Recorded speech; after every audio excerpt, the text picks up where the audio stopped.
All right, so I'm going to go over a test review here. Hopefully you filled out your attendance.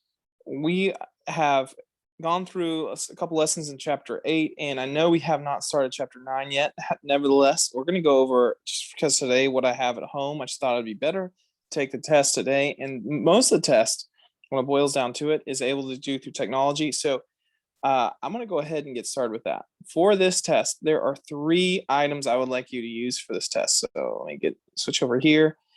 From the Google Classroom here, I've signed into your class period. If you go to classwork, you should see in the chapter 9 folder this chapter 8-9 exam. And I'm going to open this up. Maybe. Come on now, open up. There you go. And I'm going to open up the chapter 8-9 exam instructions here. There are 3 graphs I recommend you use. And so these are listed here. Graph number 1 should look like this. And I'm going to start with this graph. Okay, so this is the first graph. And we'll come back over here at other times. I'll open up some other calculators. So let me rearrange this tab. Well, for now, I'm going to leave that there. Okay, so the first problem, what we're going to have to do on this test is we will have to convert from polar coordinates to rectangular coordinates. And just as a reminder, what rectangular is, rectangular are coordinates that we have that are in terms of x comma y, and polar is magnitude and direction. And they use the r to represent magnitude and the theta to represent direction. So you have here an r, which stands for your magnitude, and you're about to find out why it's a letter r. And theta for direction. I'm just going to say dir. The x component, we would call that the horizontal component. And the y would be your vertical. So those are your 4 vocabulary terms for chapter 8-9. And so really quickly, just kind of some algebra background. I'm about to show you a lot of technology. But today, here's the algebra background. On lesson 4.3, the textbook used the letters that sine was y over r. Now, on that lesson 4.3, we were looking at unit circle. That was what lesson 4.3 was all about. And so on unit circle day, we use the letter R as opposed to the letter H because we were looking at a circle. Let me go here and plot one of these. Circle, where's a circle? Well, this isn't much of a circle, so I'll do the best I can. And so on that day, since we were looking at a circle, we use the letter R because no matter where you are on that point, you would say that's a radius. And so they use the letter R. So anyways, this is the relationship that we had, that sine was y over r, cosine was x over r, and tangent was y over x. Well, how it corresponds to what we're looking at now is, well, rectangular coordinates are solved for x and y. And so basically what's happened is you do your algebra, you just multiply the denominators by the letter r, and we find out that y is the same thing as r sine theta, and x is r cosine theta, or cosine theta. You can also determine if you need to solve for the angle by doing an inverse right here. That theta is going to be the tangent inverse of y divided by x. Now, something I did show you last class is that inverse tangent, and this also came up in lesson 4.6. The inverse tangent will not give you a value that's on the left side of the graph. So meaning if your x is negative, the tangent inverse function will not give you your theta.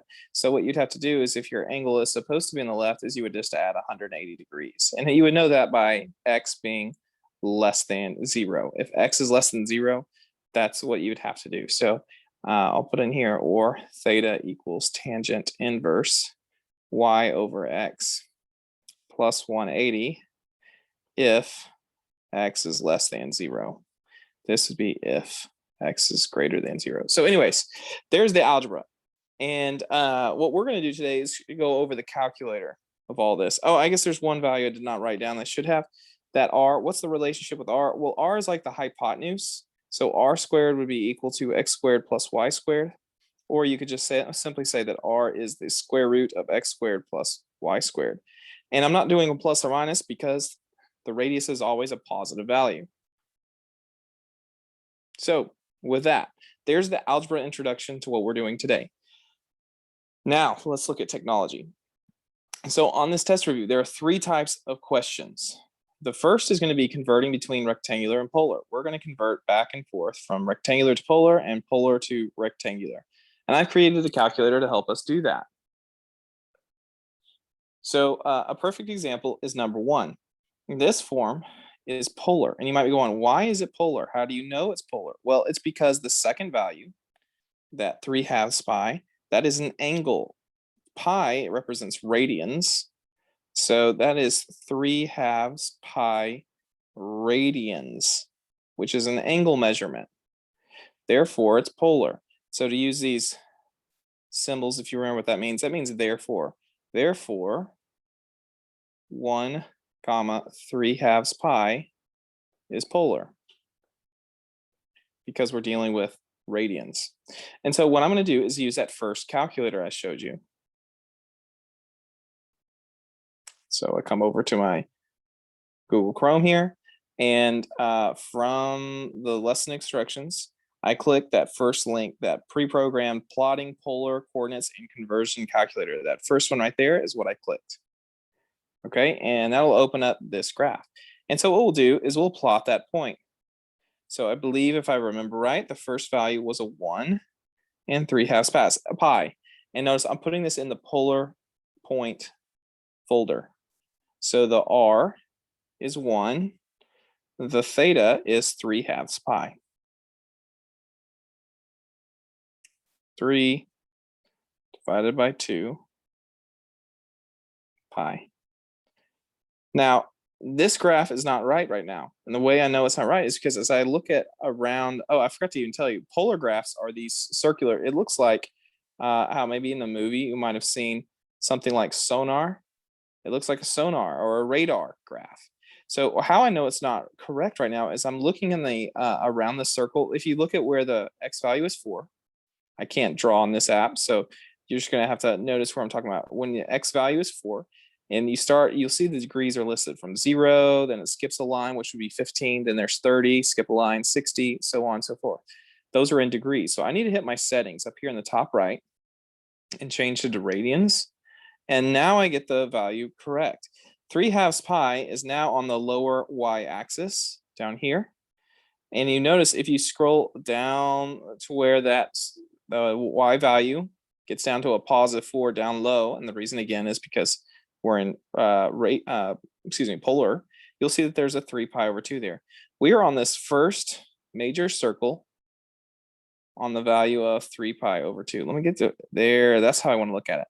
We're on the first circle that's on the axis of 3/2 pi, or 3 pi over 2. Now, when you click the point, it's showing you the conversion. In terms of rectangular, that is 0, -1. So number 1, the answer is 0, -1, which is D.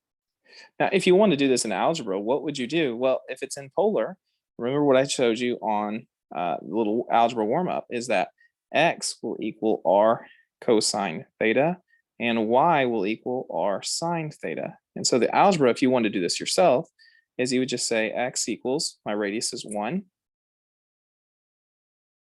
cosine of 3/2 pi, and then the y would equal 1 sine of 3/2 pi. I'll put these in parentheses just so you can kind of see that that's inside the cosine. And that right there, if you put in your calculator in radians mode, this would give you a 0, this would give you a -1. Thus, that's the point, 0, -1. Now let's try another one. As I jump down to number 2, I notice this is again is in radians. So pi is radians, which means my point is in polar.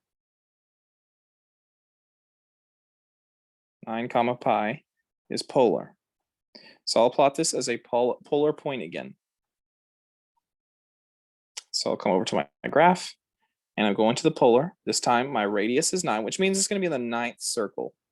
So as I look around, This point down here is located right now on the 9th circle. If you count out the circles, that's why they use the letter R. It's because it's saying it's a circle with radius 9. And the value was just pi was the angle, pi radians. Let me delete this part and just make it pi. So here's our point. It's now on the x-axis on the left side, 9 units to the left. So the value would be -9, 0. That would be our answer. -9, 0.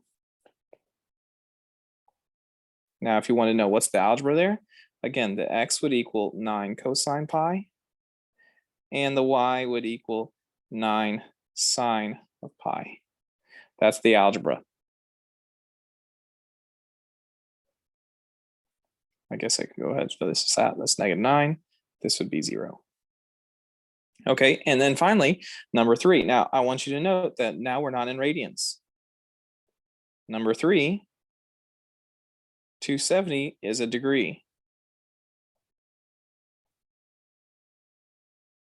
That's still polar because it's an angle. So 8, 270 is polar, but we need to change the mode to degrees. So I'll go back to my calculator and type in 8 and 270. So this is going to be in the 8th circle, this point, and the angle is going to be 270 degrees. Well, on Desmos, there's no degree button on the keyboard, but where you do change the degrees is over here in the top right in the settings.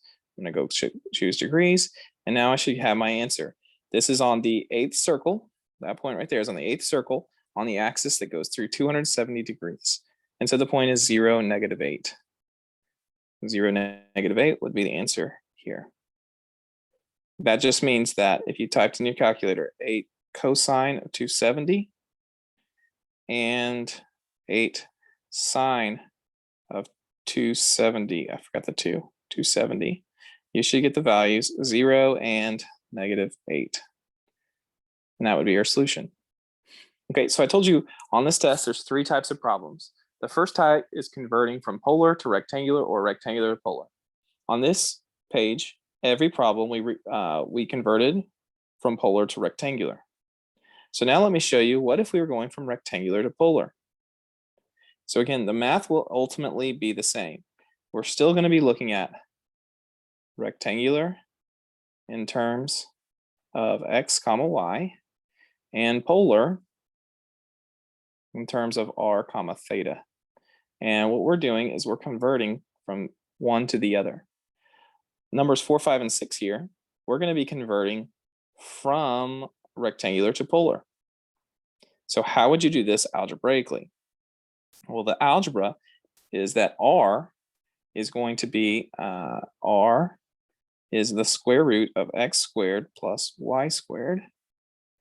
And your theta is the inverse tangent of y over x. That is if x is positive. Now, if it's negative, you would add 180, or pi, I guess I should say, if it were in radians. Okay, so with this particular problem, my x value is +2. And this is a y value. I know it's a y because it's not an angle. -2 is not an angle. It's not radians or degrees. There's no degrees symbol. There's no pi for radians. Whoops. Therefore, this is in rectangular form. Okay, so if you're going to use the calculator, we'll type in 2, -2. But this time, I'm not going to plot it as a polar point. So let me refresh this here. I'm going to make these be zeros. And we're going to type this in as rectangular, not polar. So let me make that go away. Okay, the value was 2 and -2.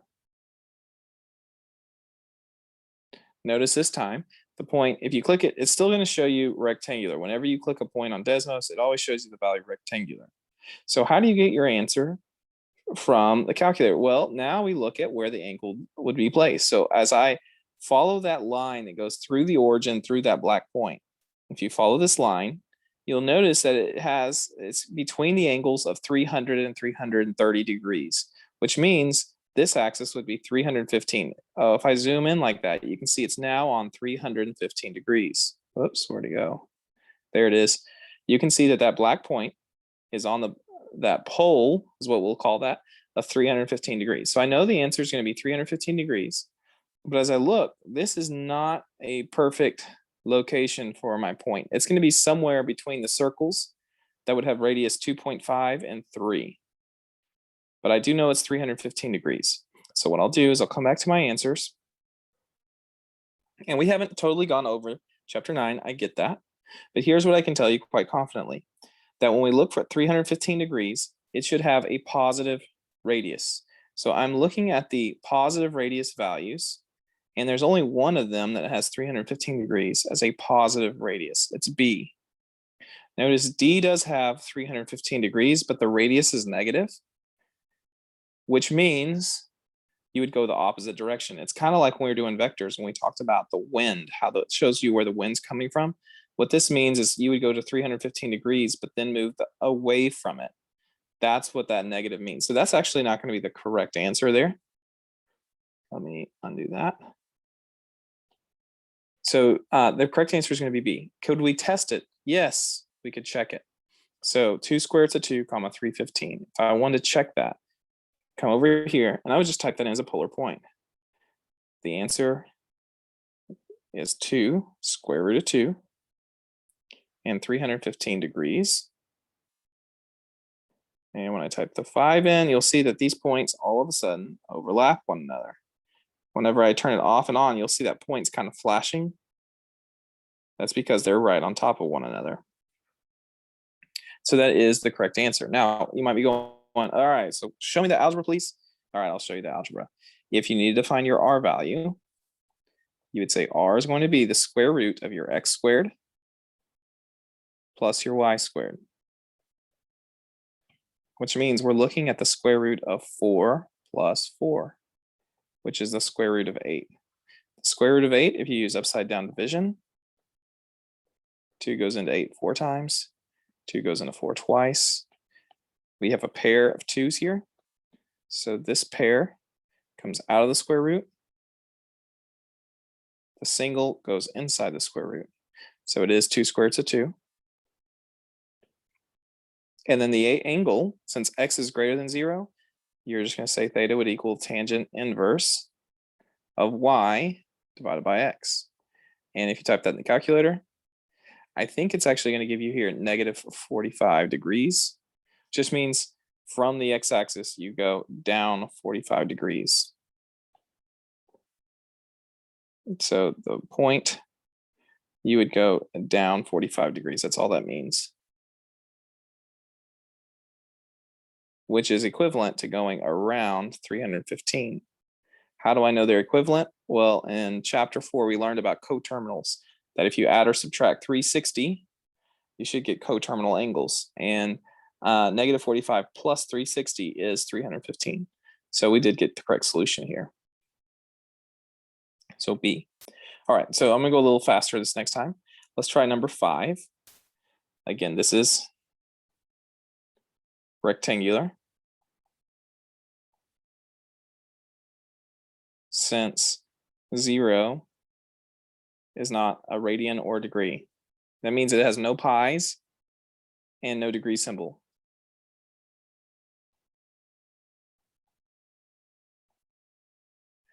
So I'm going to go type in negative 2 comma 0, my calculator here. So we're going to have negative 2. I'm doing this in the rectangular. Negative 2 and 0. So there's my point. If you look at this point, you'll see it's on the second circle. Let me zoom out. Whoa, that's not what I wanted to do.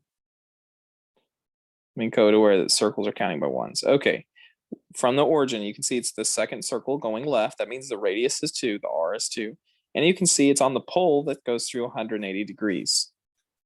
So it's radius with it's a circle of radius 2 that's on the pole 180 degrees. So 2 comma 180 is the answer we'd be looking for, which it looks like the answer is B here.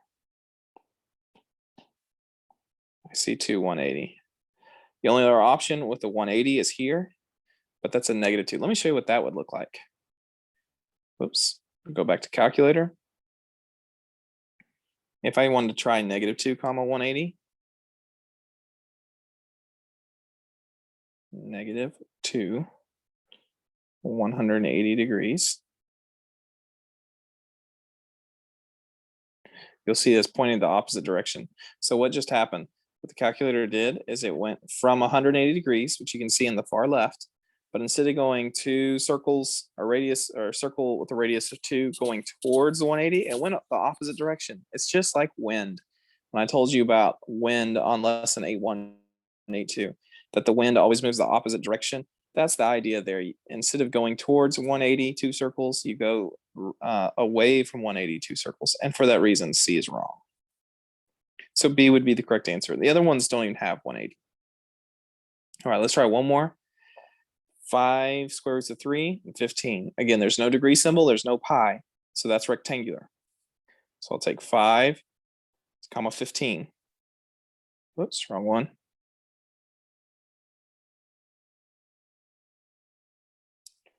5 square root of 3, comma 15.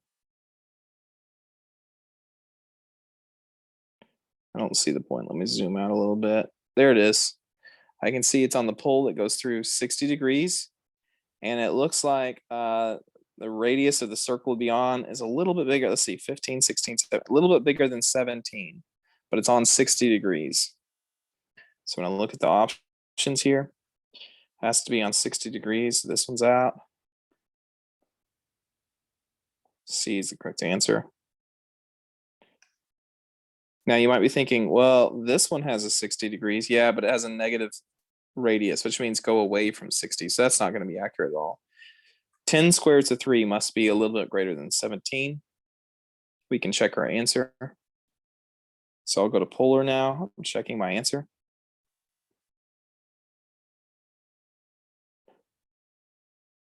Ten square roots of 3. And that's on the 60-degree angle.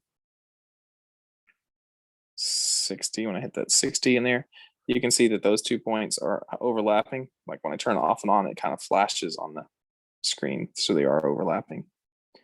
So just to make sure you understand how polar works, the magnitude counts how many circles away from the origin it is. The angle tells you which pole it's on. So like if I put a 50 or a 30, for example, you'll see that this point would move over to the 30-degree pole. Or if I wanted to say 33, 34, 35, 36, you can see that what's happening is it gets closer and closer. So when I get to like 58, you can see I'm really close. How about this? 58 plus 1, there's 59, plus one more, there's 60. It's right on top. So that's how polar works. All right, so that's the first section of type of problems, is conversions. Now you have another type, which is polar distance. So I'm going to give you 2 points, and you have to find the distance between the 2 polar points. So this type, let me go back over here. I'm going to close this calculator for now. From our test instructions, I'm going to choose the second calculator there. So under the second bullet point in here, I'm going to use the polar distance calculator. What happens is we're going to type in our 2 points and see what's the distance between those 2 polar points. So this really is radar systems here. This is how it works.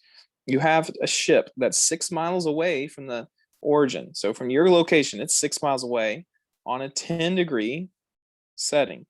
So this will be 6 miles away on a 10-degree setting from the origin. So this point right there is 6 miles away from the origin on a 10-degree heading. That's the idea. The second ship was 4 miles away on a 70-degree heading. 4 miles away on a 70-degree heading.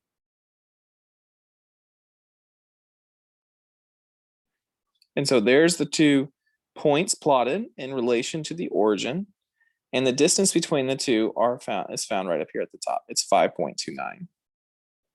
I think our unit was miles, so it'd be 5.29 miles, which is answer C. If you're wondering how could I do that at home, well, it's basically the law of cosines that the distance,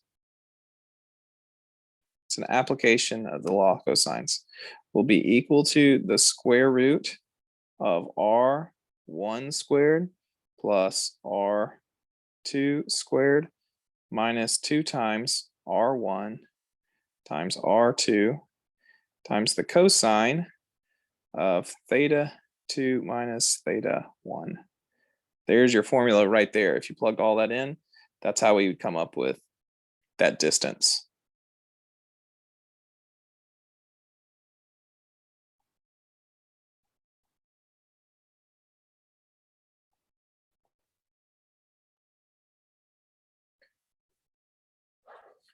All right, and let's try number 9. So the 2 points are 2, 18 and 884. 2,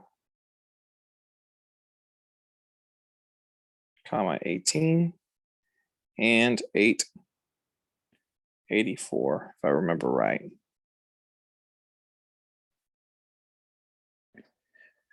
So the distance between these 2 points, shown right up here at the top, is 7 point, I'm around to the nearest hundredth again. So it's going to be 7.42. 7.42, which would be answer C. Just like I showed you that algebra, if you're ever wondering, how does Mr. Voorhees calculators calculate this, you can always click this little Desmos math, and if you can figure it out, you can see, so this one I've labeled, this is the equation of the line that's being graphed from one point to the other. So if I take those off, that line disappears. All right, and then here's the law of cosine showing you for the distance. So that C right there is calculating the distance, and that's just the formula I showed you, except I switched around the theta 1 and theta 2. That order does not matter. You can use whichever order you wanted to, but you can see that's the same formula right there. Okay, so that's the second style problem. So you saw conversion of points. Here's polar distance, and now the last one is just dealing with equations. So you might have to graph and select which graph is correct. Now, for graphing, if you have the letter R, you must use the letter theta. So if you're graphing rectangular all year, I've said use X and Y. Graphing rectangular all year, we've been working with rectangular. We've always used X and Y in Desmos. Okay, now that we're graphing polar, when you graph polar, you must use R and theta in Desmos, okay? So what do I mean by that? When we graph R equals 1, 3 sine theta, those are the symbols you're going to use. If you use Y's and X's, it will not work, which I will show you. So let's try answer choice A here. We're trying to get that, it's called a limacon. We're trying to get that graph. And so what I recommended on your instructions, let me close polar distance, we don't need that one. On the instructions, I said to use either the conversion calculator, polar distance, or just a blank Desmos for graphing equations. And that's what I'm going to do here. So my first equation was R equals 1 plus 3 sine theta. And theta is on the keyboard, or you could type in theta, spelling T-H-E-T-A. Sorry, kind of stuttered there. T-H-E-T. And as soon as I hit the A, it'll change to a theta. So you can always type it in, or it's just on the keyboard as well. And that is the answer. This is the exact graph we're looking for. That is the limacon going up on the y-axis. So that would be the correct answer. What would have happened if you would have tried typing in with y's and x's? Well, you would have got a totally different graph. I'm going to copy that, and this time I'm going to change it to y equals and show you. Let's say it was y equals 3 sine and put an X here, you will see that this is in fact totally different graphs. They don't match at all. So the correct answer is the one with the R equals. So make sure you just type that in correctly.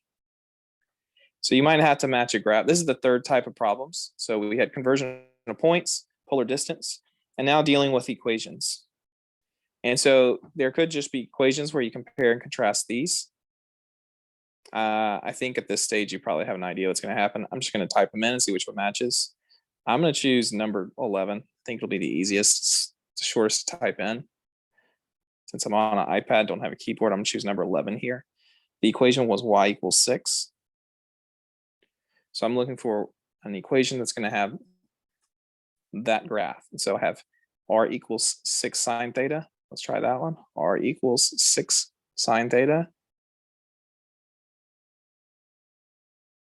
R equals 6 sine theta. Whoops, trig sine theta. You can see how that looks. That's not it.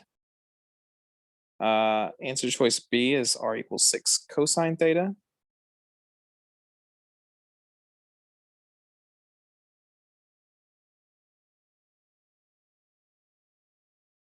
Cosine theta. See, B is not correct either. C is secant theta and D is cosecant theta. So I'm just going to keep copying these. C was secant theta.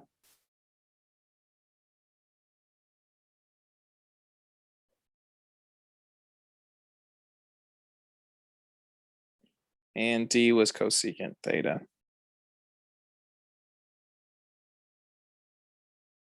6 cosecant theta. And there's the answer. We see that this one does overlap. So D would be the correct answer here.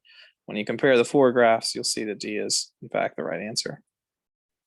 And so this is the third type, just graphing and seeing which one represents the correct answer. Now, if you're wanting to know the algebra, again, what you would use for equations is you have to know the relationship that x equals r sine, whoops, not sine, x is cosine, r cosine theta, y is r sine theta, r equals the square root of x squared plus y squared, or you could say r squared equals x squared plus y squared. And theta is the inverse tangent of y over x. That's your relationship. I guess on this one I could say, or tangent theta equals y over x. So that if you're doing the algebra, that's what you'd be looking for here. And so what I would substitute here is that on this problem, I have a y equals 6. So that means using this formula right here, 6, since that's y, is equal to r sine theta. I'm now showing you the algebra. To isolate the r, because every answer choice does have r isolated, I would divide by sine. And here's a little chapter 5 review for you. If r equals 6 over sine theta, we learned in chapter 5, dealing with identities, that something divided by sine is equivalent to being multiplied by cosecant. They are reciprocals of one another. Thus, we get the answer 6 cosecant theta. Chapter 5, we learned, whoops, I didn't mean to write cosine. Chapter 5, we learned that cosecant theta, this is on the formula chart, is equivalent to 1 divided by sine theta. So in this particular case, 6 divided by sine theta is equal to 6 cosecant theta.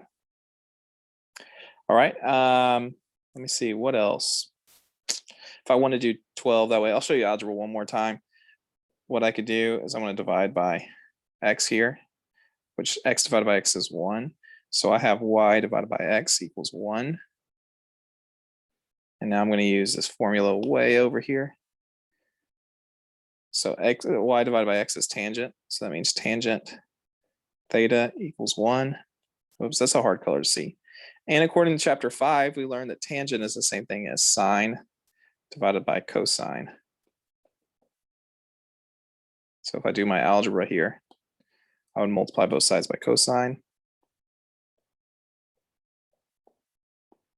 And then find out that sine theta equals cosine theta.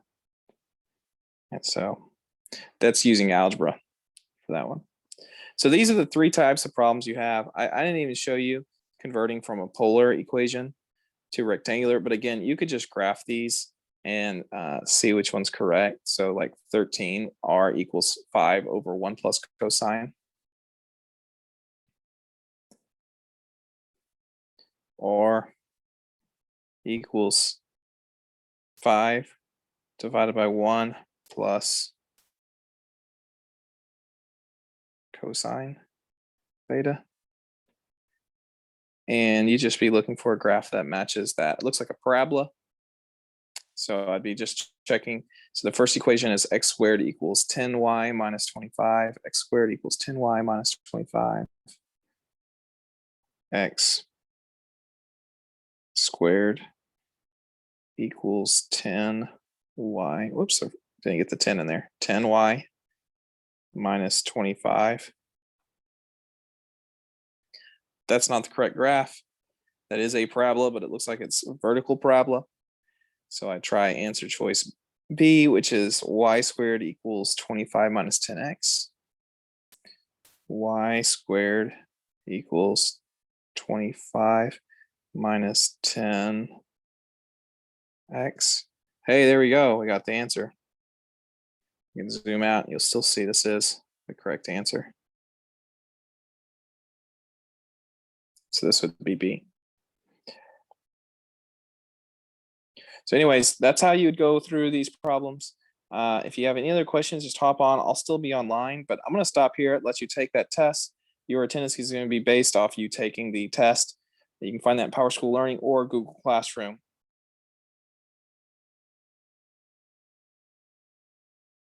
You can find that right at the top of your Google Classroom under classwork, that chapter 8-9 exam. So if you don't, do you have any questions for me?